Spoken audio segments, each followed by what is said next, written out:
Bisa makan. Terus teman saya ada yang sampai jualan arak dari jualan kaos. Saking nggak bisa makan deh, karena udah nggak ada yang mau beli. Dari dulu pegawainya 14 sampai pegawainya dirinya sendiri. Dari punya mobil 2, sekarang cuma punya Mio 1. Itu kawan tuh masih survive dengan titik darah penghabisan.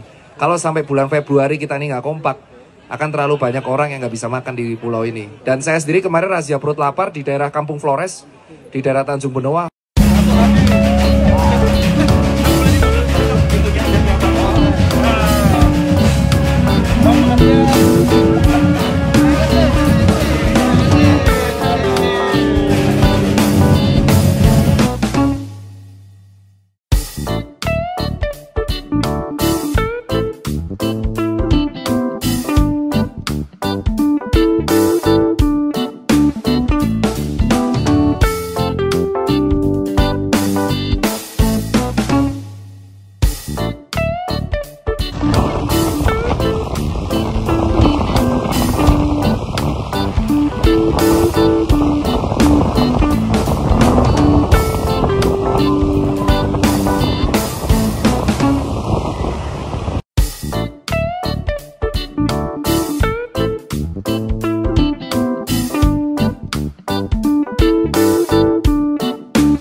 Kebalikanmu.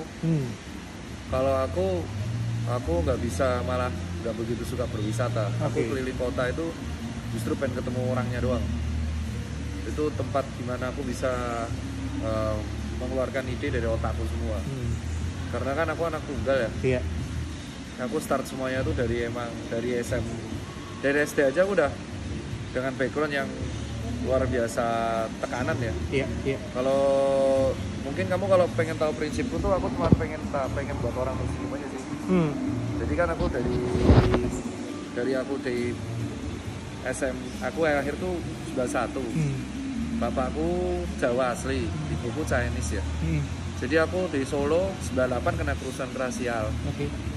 Jadi ibuku nyaris dibunuh, loncat dari kantornya dibakar sampai ngangus, 11 orang mati terbakar.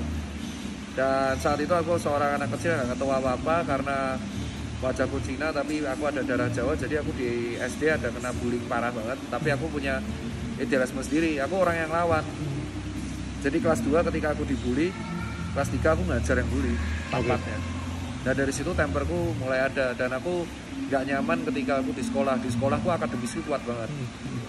Jadi di sekolah aku dapat beasiswa tuh 4 tahun berturut-turut. Aku nggak pernah bayar sampai aku SMA.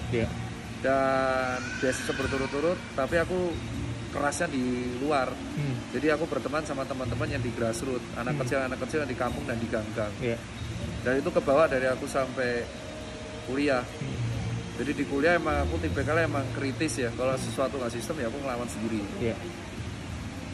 Dan aku tipikalnya tuh suka buat sesuatu. Jadi aku buat usaha, uangnya aku tabung, tapi hidup biasa aja. Dan aku emang pengen buka cabang di seluruh kota. Tapi di seluruh kota itu aku buat ekosistemnya. Jadi toko cuci sepatunya sebagai simbol, tapi aku akrab sama orang-orangnya. Aku buat komunitas di sana, join di komunitas regionalnya, buat UMKM-nya, karena konserku di UMKM semua dan suara soal voice. Jadi aku ngelatih seminar juga, berikan pengalaman hidup supaya mereka bisa milih entah jadi pengusaha atau pegawai atau freelancer atau apapun, yang penting happy. Dan tipikalku kalau aku ke kota, aku total udah ada 7 kota dan aku udah keliling-keliling baik banget. Ini besok habis dari Bali, aku dari Jakarta terus ke Jambi, terus ke Palembang, ke Lampung, Jakarta. Emang kayak gitu terus kegiatanku, dan nggak ada pandemi pun aku sebulan bisa 14 kota. Dan emang kegiatanku ngurus toko, habis itu buat ekosistemnya. Entah itu pamerannya, ketemu orang tokohnya, ketemu tokoh pemudanya. Karena ketika aku ketemu orang, di situ hiburanku. Dan itu aku udah bilang sama orang tua. Dan sampai di 2018 pun karena kegiatanku aku divorce. Jadi aku nikah muda, cerai 2018, tapi aku tetap kipinta sampai sekarang. Aku pengen jadi bapak yang baik, dan aku buktiin banyak orang bahwa anak muda itu tempat salah. Nah, jadi kan kalau orang-orang berpikir orang keliling tuh buat lihat alam, aku balik. Aku jarang buat lihat alam. Aku malah orang keluar tuh langsung ke urban. Daerah urbannya, ketemu orangnya, ketemu tokohnya, ketemu tokoh pemudanya, karena disitulah hiburanmu. Jadi kalau ditanya goal akhirku apa, ya aku pengen buat orang tersenyum. Karena negara ini itu, Indonesia tuh kenapa nggak maju-maju? Karena kita kekurangan pemuda, sosok pemuda di tahun 1908, 1928, di mana tokoh pemuda kita tuh sangat vokal, dan sangat vokal tapi punya narasi, punya aksi, dan mereka tuh ketemu orang-orang yang sejenis, sehingga mereka bisa bersatu dan membawa negara ini lebih maju. Nah, tapi di era sekarang kita tuh takut bersuara karena takut sanksi. Terus kita juga kebanyakan narasi di medsos. Terus ketiga, kita ketemu lingkungan yang salah. Kayak contoh, kayak gini dah, lu jalan-jalan karena lu mental healing. Self mental healing itu ada di dalam psikiater. Self mental healing lu adalah lu ketemu orang baru, ketemu pengalaman baru, dan itu nyembuhin self healing lu sendiri. Beda sama yang lain. Ada yang cuman foya-foya doang, beda narasi. Nah, itulah yang kita harus ajarin, bahwa anak muda tuh kan ngertinya kita tuh dididik terlalu skematis ya, bahwa kita kuliah harus kayak gini, harus jadi profesi. Kita lupa bahwa di luar sana tuh ada sebuah hal yang harus kita turutin. Emang sih passion itu tidak selamanya menghasilkan uang. Maka aku bilang bisnis dan kerjaan itu oportunis. Tapi passion itu proses. Nah, di situ lo akan tahu proses apa yang lo cintain. Nah, suatu saat lo akan dapat rezeki dari situ sendiri. Nah, itu yang aku lakuin sekarang. Jadi kalau ditanya, perbedaan kita adalah persamaan kita suka keliling, suka ketemu orang. Kalau aku adalah aku nggak bisa laut karena terkait penyakitku yang aku vertigo. Tapi aku ketemu orang tuh suka. Jadi aku suka membangun sesuatu, dan goal akhirnya apa ya? Aku pengen semua anak muda tuh tahu, mau apapun dari backgroundmu, mau kamu dari ujung pelosok bumi pun, ketika kamu punya prinsip yang bisa kamu pegang, ya kamu bisa jadi apapun yang kamu mau. Selama itu tidak membuat orang lain sedih. Dan hidup tuh cuma sekali, Pak. Jadi kamu nggak harus nunggu kaya raya untuk butuh orang. Dari apapun kamu bisa. Nah, itu yang ya aku bilang. Dan gambling, uang dari mana yang pasti akan datang sendiri. Ketika kamu bisa buat orang tersenyum. Kalau di agama muslim kan, ketika kamu buat sesama muslim tersenyum, kamu akan dapat rezeki itu sendiri. Ya, itu rezeki dah harus duniawi. Rezeki itu bisa orang baru, circle baru, lingkungan yang enak, kesehatan, kesenangan, senyum, happy. Itu kan happiness, itu kan rezeki. Nah, dari sini kita udah tahu goalnya. Jadi kalau kamu mau membantu UMKM, saranku sih di Instagrammu, kamu lebih bukan nyorot alamnya, tapi nyorot kayak aku. Kalau aku di Bali sini, apa yang aku nggak ke alamnya. Aku ketemu hari ini, kemarin aku ketemu pengusaha hotel yang lagi ke drop. Kemarin lagi ketemu kesenian kerang, besoknya ketemu, hari ini ketemu perajin tenun sama villa-villa yang drop. Jadi goalmu riset. Kalau kamu mau self mental healing, ya nggak apa-apa, itu dulu kamu ketemu alam. Tapi ketika kamu udah goal UMKM, ya kamu cek di daerah itu apa UMKM-nya. Misal kamu daerah Sumba, kemarin aku cek, apa UMKM-nya, kain tentunya mahal banget, ya kamu cek, kamu foto semuanya, kamu cek semuanya foto yang bagus, kamu cek kenalin sama teman-temanmu yang di Jakarta yang masih ada di Gojek. Kedua, kamu daerah mana, ada minuman tradisionalnya, ada warganya, itu yang diangkat. Kalau alam, kamu influencer pariwisata jadinya. Ini dua perbedaan yang harus kamu segmentasi. Tapi kalau kamu mau self mental healing, ya nggak apa-apa, itu susu kamu. Tapi ketika self mental healing udah sembuh, itu kan PR pertama. Kamu mau bantu UMKM, nah kamu pilih, kamu datang ke tempat tersebut, kamu harus dagul. Kamu harus mencari UMKM terkecil atau yang memang butuh bantuan daerah itu, yang memang ada potensi untuk menjadi spesiality dari daerah itu. Nah itu yang kulakuin. Making your own website, your own blog, you tell story di sana. Nah story itulah yang akan lu bisa kasih ke orang, dan itu story bisa jadi buku. Harusnya lu mulai fokus di situ, nulis. Jadi lu berkenalan, traveling, adventure, doing something new, meet some new people. Dari situ adalah lu make on your story dengan cara blog sama buku. Itu senjatanya. Seseorang idealis itu senjatanya lewat tulisan, Pak. Betul. Saya story itu lebih kepada saat ini lagi kepikiran apa, Dok. Saya langsung post di situ supaya malamnya saya depan laptop bisa saya pindahin. Iya, lu harus buat website. Kalau lu nggak buat website, cerita lu hanya lu pakai buat lu sama follower sendiri. Tapi lu pakai website, cerita lu bisa dikenal sama orang banyak, dan di situ bisa membuat orang mengenai the meaning of life. Meaning of life kan beda-beda. Lu mau hidup dalam rutinitas mati 40 atau lu kayak gini. Gue udah peduli saldo, Pak, tiba-tiba ya datang sendiri. Betul. Gue sangat-sangat relatable sama lo akibat sama-sama sempat dibully juga dulu. Iya, tapi gue ngelawannya parah banget, temper banget.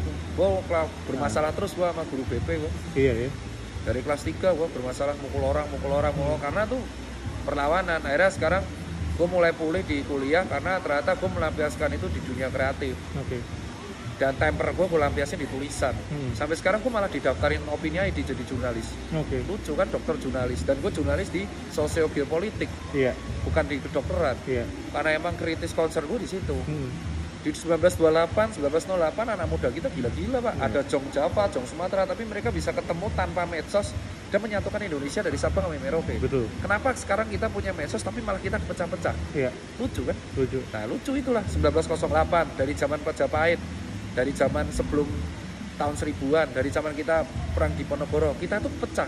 Kita nggak ada medsos, kita cuma punya burung merpati sama surat, sama kuli messenger. Ya, tapi yang terjadi kita satu loh. Nah, setelah anehnya di tahun 2020 ketika kita punya media sosial, kita malah kepecah belah. Ini kan yang aneh, yang harus kita teliti. Kenapa semakin banyak informasi malah kita semakin pecah? Itu ya harus kita satuin lagi. Kita nggak bisa membatasi prinsip orang, tapi targetnya harus sama kan, demi negara. Dulu mungkin akibat punya common enemy kali ya. Belanda, dulu tuh kita bersatu kan yang punya common enemy. Ya karena enemy-nya sekarang nggak ada. Akhirnya makanya karena enemy-nya jadi sesama masyarakat. Dibikin-bikinnya. Tepat. Gila. Itu adalah teori yang aku dari dulu junjung, dari aku sampai sekarang.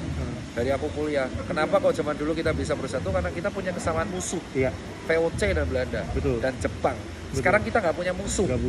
Makalah kita membuat musuh. Makanya yang terjadi adalah kita bingung sekarang arah kemana.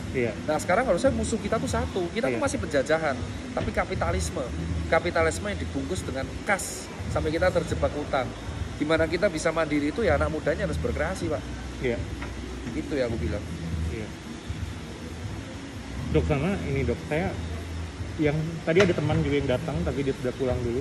Dia titip kayak dia juga datang ke event yang Kebun Vintage dan dia sangat suka dengan kata-katanya Dr. Tirta waktu di sana ke anak-anak semua ekosistem Bali UMKM untuk kayak ya kita ngadain event dulu, mulai ngadain, lebih baik minta gue lebih baik minta maaf, minta izin. Gue nggak suka sistem soalnya.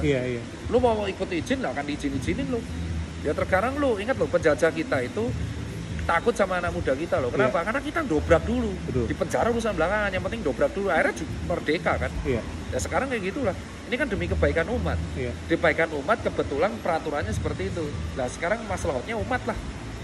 Demi umat kok, resikonya kita sendiri kok. Itu kalau dari aku sistemnya seperti itu. Selama itu demi kebaikan umat dan tidak nyinggol siapapun, tidak merugikan siapapun, nggak apa-apa. Tuh aku bahas sesuai protokol kok. Itu yang sekarang aku bilang. Jadi yang teman saya yang tadi datang, Dok, setiap anak muda tuh boleh bernarasi sekonyol apapun. Sisanya menentukan ada orang percaya apa enggak. musuh kita sama sekarang, pandemi. Iya. Jangan dilepaskan. Dulu kita musuhnya penjajahan, kita musuhnya pandemi. Betul. Jangan dilupakan itu. Betul. Betul. Itu sih aku. Pesan lo apa sih Dok buat ini? Kayak maksudnya dalam hal ini anak-anak muda mungkin Ya lu punya suara gunain lah. Jangan lupa untuk buat sekitar lu bermanfaat lah. Gak usah takut lu mau dari mana kok. Kalau lu anak muda masih takut mati dan lu takut untuk bernarasi, ya gak apa-apa, itu kan hak lu. Tapi lu mau lihat sekitar lu kayak gini terus. 20 tahun lagi yang memimpin tuh kita loh. Kalau lu hanya terjebak dalam sebuah sistem dan lu tidak bisa mendobrak sistem tersebut dengan lebih baik, bukan memberontak dengan jelek ya, tapi untuk kebaikan, 20 tahun lagi ya lu akan tinggal di negara yang kayak gini, yang hidup nggak bisa, mati pun nggak mau, dan utang kita semakin nambah dan yang nanggung kita, bos. Iya. Lu kalau mau membuat ini lebih better, ya perbaiki dari diri lu sendiri dulu, lingkungan circle lu sendiri, sampai akhirnya lu akan menjadi tokoh-tokoh yang terbaik. Ingat aja tahun 1908 kita lawannya VOC, kita karena nggak ada lawan makanya bingung sekarang mau ngapain. Gitu sih.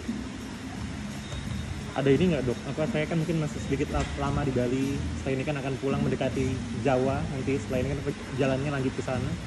Mungkin ada rekomendasi saya di Bali, nanti di Jawa mesti ketemu siapa sih? Kalau lu di Bali lu harus ketemu teman gua sih. Dia bagi-bagi makanan padahal dia dipecat dari Ritz-Carlton dari Maret. Duitnya buat bagi-bagi makanan. Gua kasih kontaknya namanya Andre. Boleh. Dia paham Vigo. Terus harusnya dari Bali ini lu mulai ke Tanjung Benoa. Ya, Benua. daerah-daerah yang emang visinya kampung Flores. Jadi Oke. banyak orang Flores di sini sampai nggak bisa makan. Oke. Terus kampung kumuh banget itu. Jadi kayak sebuah sisi lain dari Bali, Tanjung Benoa, terus nyebrang ke Nusa Penida. Dari situ ntar lu ke Kintamani, terus nanti ke daerah-daerah kayak Kelungkung. Kelungkung. Terus dari situ lu berangkat ke daerah perbatasan Gilimanuk, Jembrana, Tabanan, Buleleng. Oke. Itu daerah-daerah yang orang tuh nggak tahu, banyak orang nggak bisa makan di situ. Dan masih hidup pertaniannya. Oke. Dari situ lu bisa ke Jawa. Kalau Jawa lu mulainya harusnya jangan ini, tapi Banyuwangi, Tuban. Tuban di situ ada Paeton, di situ dikit ada Probolinggo, terus dikit-dikit Pacitan, Majenang. Nah dari situ akhirnya Magetan, terus akhirnya Tangmangu naik kayak gitu. Udah hampir semua kan. Iya, iya. Terus habis itu kalau daerah tengah lu mulai dari daerah Kudus, Pati, Kendal, dikit Temanggung. Nah, di situ adalah beberapa orang yang lu akan lihat pancing ternyata UMKM-nya gila-gila. Nanti saya mungkin chat dokter. Kalau lu mau lebih gila lagi lu harus ke Sulawesi. Sulawesi itu tempatnya UMKM gila-gila yang kita nggak ngerti, kayak Luwuk, Banggai, Toli-Toli, Pare-Pare. Iya. Nama kembar-kembar itu Kendari, JKT, Palu, Maros. Itu gila itu yang menurut gua terlalu sakit kalau Iya. dan otaknya sakit-sakit Pak, pinter-pinter semua tapi nggak dikenal. Betul, betul. Dan Itu mereka dia. taunya hanya daerah itu doang. Iya. Terus dari situ nyebrang dikit Kalimantan, tapi yang bagian utara, Kaltara kalau orang bilang, perbatasan di Malaysia tuh bagus-bagus semua. Iya. Daerah perbatasan semua nih, pulau-pulau perbatasan. Baru akhirnya kalau lu ada duit, lu bedain lah Bangka Belitung sama Bintan kayak apa. Iya, iya, iya. Yang satunya udah resort terbagus, yang satunya di Babel kayak apa. Betul. Geser dikit ke Pri, itu sampai apa lah. Betul. Satu-satunya belum aku sentuh dan aku paling pengen tuh masih Ambon sama Maluku sama Papua. Ambon Itu sama belum Papua. aku sentuh karena di sana sulit untuk mencapai sana dan aku belum koneksi, kan ada gate ruangan di dalam Freeport sama luar Freeport. Nah, aku pengen Iya. ke sana. Hmm. Itu dari aku duluan ya. Iya, boleh. Dok, makasih.